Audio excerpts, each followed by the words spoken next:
ನಾವು ನೋಡ್ತಾ ಇದೀವಲ್ಲ, ಅಂಬಾರಿಯನ್ನು ಕಟ್ತಾ ಇರುವಂತಹ ಸಂದರ್ಭ ಅಥವಾ ಅಭಿಮನ್ಯುವಿನ ಮೇಲೆ ಕೂರಿಸ್ತಾ ಇರುವಂತಹ ಸಂದರ್ಭ.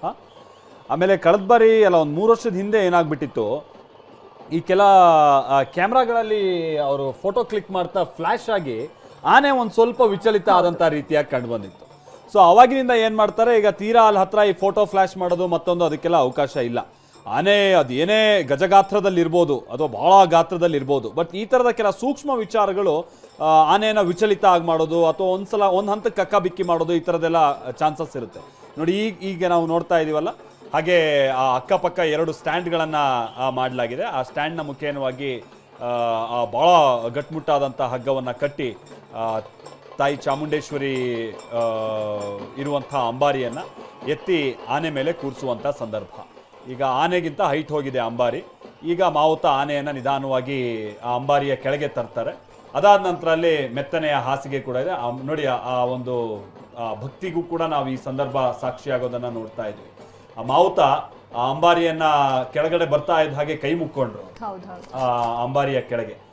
ಅಂದ್ರೆ ಮುಂದೆ ಯಾವುದೇ ರೀತಿಯಾಗಿ ಸಮಸ್ಯೆ ಆಗದೆ ಇರಲಿ ಅನ್ನುವಂಥ ರೀತಿಯಾಗಿ ಅವರಲ್ಲೊಂದು ಆ ಭಕ್ತಿ, ಆ ಭಾವನೆಯನ್ನು ನಾವಿಲ್ಲಿ ನೋಡಬಹುದಾಗಿದೆ.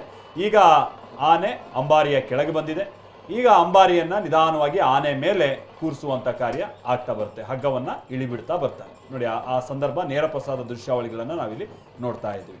ಆಮೇಲೆ ನಾವು ಇನ್ನೊಂದು ವಿಚಾರವನ್ನು ಆಗಿ ಹೇಳ್ತಾ ಇದ್ದೆ ನಾನು. ಅಂತ ಅಂದರೆ ಈ ದಸರಾ ಅನ್ನುವಂಥದ್ದು ನಾಡ ಹಬ್ಬ ಅಂತ ಅಂದರೆ, ನಾಡು ಅಂತ ಅಂದರೆ ಅಲ್ಲಿ ಪ್ರತಿ ಧರ್ಮದವರು ಕೂಡ ಇರ್ತಾರೆ.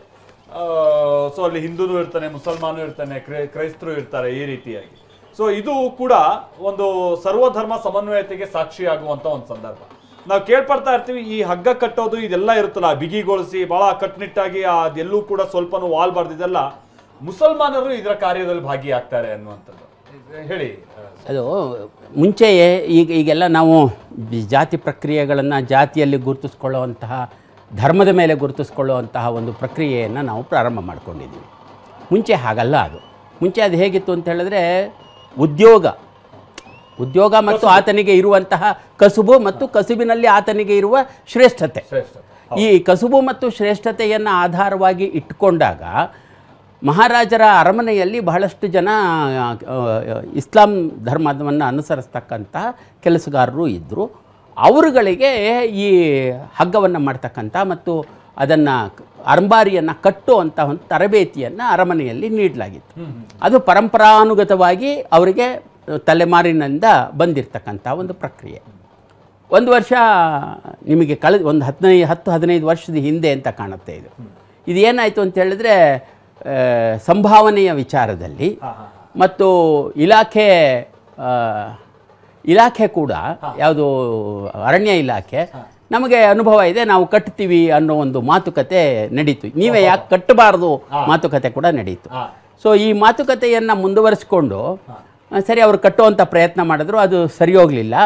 ಮತ್ತೆ ಅವರನ್ನು ಕರೆಸಿ ಅವರು ಇದನ್ನು ಎಲ್ಲೆಲ್ಲಿ ಅವರು ದೋಷಗಳನ್ನು ಮಾಡಿದ್ರು ಆ ದೋಷಗಳನ್ನೆಲ್ಲ ಸರಿಪಡಿಸಿ ಮತ್ತೆ ಅಂಬಾರಿಯನ್ನು ಸುಸ್ಥಿತಿಗೆ ಕಟ್ಟಿದ ನಂತರ ಮೆರವಣಿಗೆ ಮುಂದುವರೆದ ದಾಖಲೆ ಕೂಡ ಇದೆ. ಹಾಗಾಗಿ ಇಲ್ಲಿ ಯಾವುದನ್ನು ಕೂಡ, ಇವಾಗ ನೀವು ಅಲಂಕಾರ ನೋಡ್ತಿರಲ್ವಾ, ಅದನ್ನು ಮಾಡುವಂಥವರು ಇಸ್ಲಾಂ ಧರ್ಮದ ಅವರೇ. ಈಗ ರಥದ ಇದು ಅಂಬಾರಿಗೆ ಮಾಡಿರುವಂಥ ಹೂವಿನ ಅಲಂಕಾರ ಇದೆಯಲ್ಲ, ಅದನ್ನು ಮಾಡೋರು ಒಂದು ಮನೆತನದವರೇ, ಅವರು ಇಸ್ಲಾಂ ಧರ್ಮದವರೇ.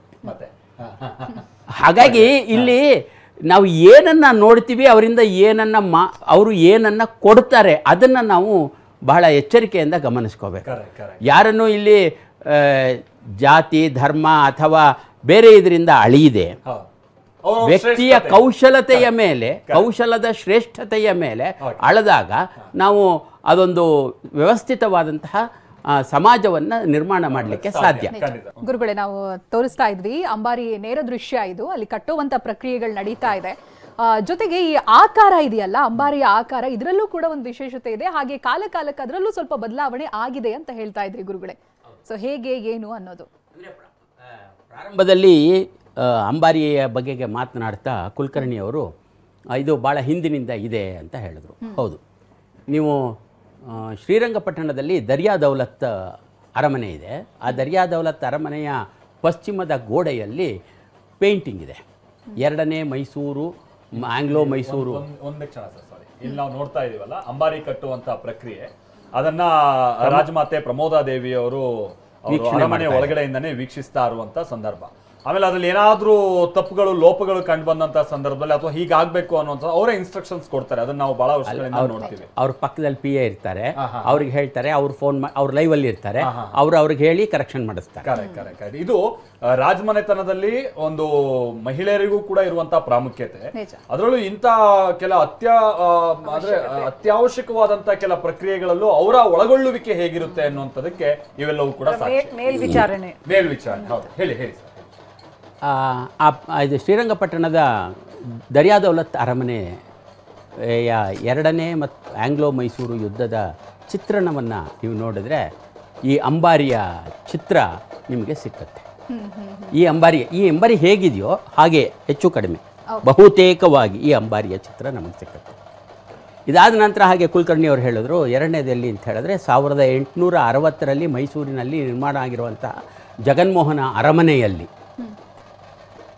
ಮುಮ್ಮಡಿ ಕೃಷ್ಣರಾಜ ಒಡೆಯರ ಬನ್ನಿ ಮಂಟಪದ ಯಾತ್ರೆ ಅಥವಾ ವಿಜಯದಶಮಿ ಯಾತ್ರೆಯ ಛಾಯಾಚಿತ್ರ ಇದು ಪೇಂಟಿಂಗ್ ಇದೆ ಅಥವಾ ಚಿತ್ರಕಲೆ ಇದೆ. ಅದನ್ನು ಮುಮ್ಮಡಿಯವರು ಸ್ವತಃ ತಾವೇ ನಿಂತು ಮಾಡಿಸ್ತಾರೆ. ಅದನ್ನು ಅವರೇ ಹೇಳಿ ಬರೆಸ್ತಾರೆ, ಎಲ್ಲೆಲ್ಲಿ ಏನೇನು ಹೇಗೆ ಬರಬೇಕು ಅಂಥೇಳಿ ಅವರ ನೇರ ಅವಗಾಹನೆಯಲ್ಲಿ ಬರೆದಂತಹ ಚಿತ್ರ ಅದು.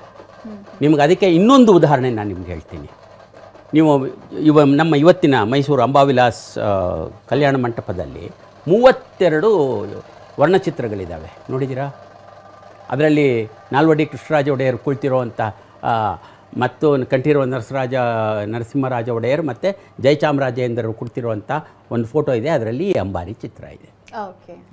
ಆ ಕಾಲಘಟ್ಟದ ಅಂಬಾರಿಯನ್ನು ನೋಡಿದ್ರೆ ನೀವು ಮತ್ತು ಈಗ ನಾವು ನೋಡೋ ಅಂಬಾರಿಯನ್ನು ನೋಡಿದ್ರೆ ಅಗಲದಲ್ಲಿ ಸ್ವಲ್ಪ ವ್ಯತ್ಯಾಸ ಆಗಿದೆ. ಯಾಕೆ ಅಂದರೆ ನಾಲ್ವಡಿ ಕೃಷ್ಣರಾಜ ಒಡೆಯರು ನಿಮ್ಮ ಆಕಾರದಲ್ಲಿ ಇದ್ದರು. ಆಮೇಲೆ ಅವರ ನಂತರ ಅಧಿಕಾರಕ್ಕೆ ಬಂದಂತಹ ಜಯಚಾಮರಾಜ ಒಡೆಯರು ಆರಂಭದ ದಿನಗಳಲ್ಲಿ ನಮ್ಮ ಹಾಗೆ ಇದ್ದರು. ಆದರೆ ಅವರ ನಂತರದ ದಿನಗಳಲ್ಲಿ ಅವರ ದೇಹ ಸ್ವಲ್ಪ ಪ್ರಮಾಣ ಜಾಸ್ತಿ ಆಗಿದ್ದರಿಂದ ಅದರಲ್ಲಿ ಕುಳಿತುಕೊಂಡೋದು ತುಂಬ ಹೊತ್ತು ಕೂತ್ಕೋಬೇಕು. ಸುಮಾರು ಅಂದರೆ 6 ಕಿಲೋಮೀಟ್ರ್ ಹೋಗಬೇಕಾದ್ರೆ ಸುಮಾರು ಆ ಕಾಲಘಟ್ಟದಲ್ಲಿ 6-7 ಗಂಟೆಗಳ ಕಾಲ ಕೂತ್ಕೋಬೇಕು, ಮತ್ತೆ ವಾಪಸ್ ಬರುವಾಗ ಕೂತ್ಕೋಬೇಕು. ಸೊ ಇದು ಕಷ್ಟದಾಯಕವಾಗಿದ್ದರಿಂದ ಅವರಿಗೆ ಆ ಕಾಲಘಟ್ಟದಲ್ಲಿ ಸ್ವಲ್ಪ ಅಂಬಾರಿಯ ಅಗಲವನ್ನು ಹೆಚ್ಚು ಮಾಡ್ತಾರೆ. ಸೊ ಹೀಗಾಗಿ ಅಂಬಾರಿ ಕಾಲಘಟ್ಟದ ಅವಶ್ಯಕತೆಗೆ ಅನುಗುಣವಾಗಿ, ಹೇಗೆ ಸಿಂಹಾಸನ ಕಾಲಘಟ್ಟದ ಅವಶ್ಯಕತೆಗೆ ಅನುಗುಣವಾಗಿ ತನ್ನ ಆಕಾರವನ್ನು ಮತ್ತು ತನ್ನ ಅಲಂಕಾರವನ್ನು, ಆಕಾರ ಮತ್ತು ಅಲಂಕಾರ ಎರಡನ್ನೂ ಬದಲಾಯಿಸಿಕೊಂಡು, ಹಾಗೆ ಈ ಅಂಬಾರಿಯು ಕೂಡ ತನ್ನ ಕಾಲಘಟ್ಟದ ವ್ಯವಸ್ಥೆಗಳಿಗೆ ಅನುಗುಣವಾಗಿ ತನ್ನ ವ್ಯವಸ್ಥೆಗಳನ್ನು ಬದಲಾವಣೆ ಮಾಡಿಕೊಂಡಿದೆ. ಕಾರಣ ಅದಕ್ಕೇನು ಅಂತ ಹೇಳಿದ್ರೆ, ನಮಗೆ ಇದು ಪತ್ರಾಗಾರದ ಇಲಾಖೆಯಲ್ಲಿರ್ತಕ್ಕಂತಹ ದಾಖಲೆಗಳನ್ನು ಗಮನಿಸಿದಾಗ ಅದನ್ನು ಅಂಬಾರಿಯ ಮರು ನಿರ್ಮಾಣಕ್ಕೆ ಚಿನ್ನವನ್ನು ತಗೊಂಡಂತಹ ದಾಖಲೆಗಳು ನಮಗೆ ಸಿಗುತ್ತವೆ. ಅಂದರೆ ಆ ಸೂಕ್ಷ್ಮ ದಾಖಲೆಗಳನ್ನು ಇಟ್ಟು ನಾವು ಅದರ ಅರ್ಥವನ್ನು ಗ್ರಹಿಸಿಕೊಳ್ಳುವಂಥ ಪ್ರಯತ್ನ ಮಾಡಬೇಕು. ಯಾತಕ್ಕೋಸ್ಕರ ಬದಲಾವಣೆ ಮಾಡಿದ್ರು ಅಂತ ನೇರವಾಗಿ ಬರೋದಿಲ್ಲ ಅಲ್ಲಿ, ಆದರೂ ಆ ಘಟನೆಗಳ ಉಲ್ಲೇಖ ನಮಗೆ ದೊರೆಯೋದ್ರಿಂದ ಯಾಕೆ ಆಗಿರಬಹುದು ಅನ್ನೋದನ್ನು ಊಹಿಸಲಿಕ್ಕೆ ನಮಗೆ ಸಾಕಷ್ಟು ಅವಕಾಶಗಳು ಇದ್ದಾವೆ. ಅದನ್ನು ಇಟ್ಟು ಊಹಿಸಬೇಕು. ಈಗ ಒಳಗಡೆ ಇರುವಂಥ ತಾಯಿ ಚಾಮುಂಡೇಶ್ವರಿ ಮೂರ್ತಿ ಇದೆಯಲ್ಲ, ಇದು ತಾಯಿ ಚಾಮುಂಡೇಶ್ವರಿಯ ಯಾವುದರ ಸೂಚಕ? ಅಂದ್ರೆ ಆಕೆ ಪ್ರಸನ್ನಳಾಗಿರುವಂಥದ್ದು ಅಥವಾ ತಾನು ಎನ್ನುವುದು ಒಂದು ಉಗ್ರ ರೂಪದಲ್ಲಿ ಇರುವಂಥದ್ದು, ಅದು ಯಾವ ರೂಪಕ ಅದು ಅಂತ? ಅಲ್ಲ, ನೀವು ನೋಡಿದ್ರು ಚಾಮುಂಡೇಶ್ವರಿಯನ್ನ, ಯಾವುದೇ ಮೂರ್ತಿಯನ್ನ, ಅವಳು ಸಂಹಾರ ಮೂರ್ತಿ ಅಲ್ಲ, ಸಂಹಾರ ಆಗೋಗಿದೆ. ಈಗ ನೀವು ಹೊಯ್ಸಳರ ಕಾಲದಲ್ಲಿ ಇರ್ತಕ್ಕಂತಹ ಚಾಮುಂಡೇಶ್ವರಿಯನ್ನ ನೋಡಿದ್ರೂ ಕೂಡ ಸಂಹಾರ ಆದ ಮೇಲೆ ಆ ಒಂದು ಅಶಾಂತ ಸ್ವಭಾವ ಇರುತ್ತಲ್ಲ. ಅಂದರೆ ನೀವು ಯಾವುದೇ ಹೋಗಲಿ, ಇವಾಗ ಒಬ್ಬ ರನ್ನರು ஒரு 100 ಮೀಟರ್ ರೇಸ್ ಓಡಕ್ಕೆ ನಿಂತಿದ್ದಾನೆ, ಅವನು ಓಡಾಯಿತು, ಓಡಾದ್ಮೇಲೆ ಆಚೆ ನಿಂತ್ಕೋತಾನಲ್ಲ, ಲೈನ್ ದಾಟಿ, ಆ ಹಂತದ ಚಿತ್ರ ಅದು. ಹಾಗಾಗಿ ಚಾಮುಂಡೇಶ್ವರಿಯನ್ನು ನಾವು ನೋಡುವಂತಹದ್ದೇನು ಅಂದರೆ ಸಂಹಾರ ನಂತರದ ಕಾಲಘಟ್ಟದಲ್ಲಿ. ಆದರೆ ಉಗ್ರದ ಮೂರ್ತಿ ನೋಡಲೂಬಾರದು ಅಂತಾನೂ ಹೇಳ್ತಾರೆ.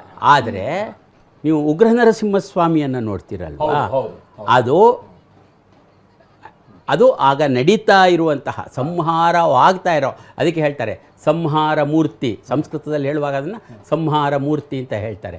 ಇಲ್ಲಿ ಚಾಮುಂಡೇಶ್ವರಿಯನ್ನು ಸಂಹಾರ ಮೂರ್ತಿ ಅಂತ ಕರೆಯಲ್ಲ, ಚಾಮುಂಡೇಶ್ವರಿ ಅಮ್ಮನವರು ಅಂತ ಕರೀತಾರೆ. ಇಟ್ಸ್ ಮೊಮೆಂಟ್ರಿ ಅದು ಇಟ್ಸ್ ಎ ಮೊಮೆಂಟ್ರಿ. ಸೊ ಈಗ ರಾಕ್ಷಸನನ್ನ ಒದಿಸಿದ ನಂತರದ ಪ್ರಸನ್ನಳು ಅಭಯ ಕೊಡುವಂತಹದ್ದು ಏನು ಅಂತ ಹೇಳಿದ್ರೆ ಅಧರ್ಮವನ್ನ ಅಳಿಸಿ ಧರ್ಮವನ್ನ ನಾನು ಉದ್ಧಾರ ಮಾಡ್ತಾ ಇದ್ದೇನೆ ಅನ್ನುವ ಅಭಯ ರೂಪಿ ಚಾಮುಂಡೇಶ್ವರಿಯನ್ನು ನಾವು ನೋಡ್ತೀವಿ.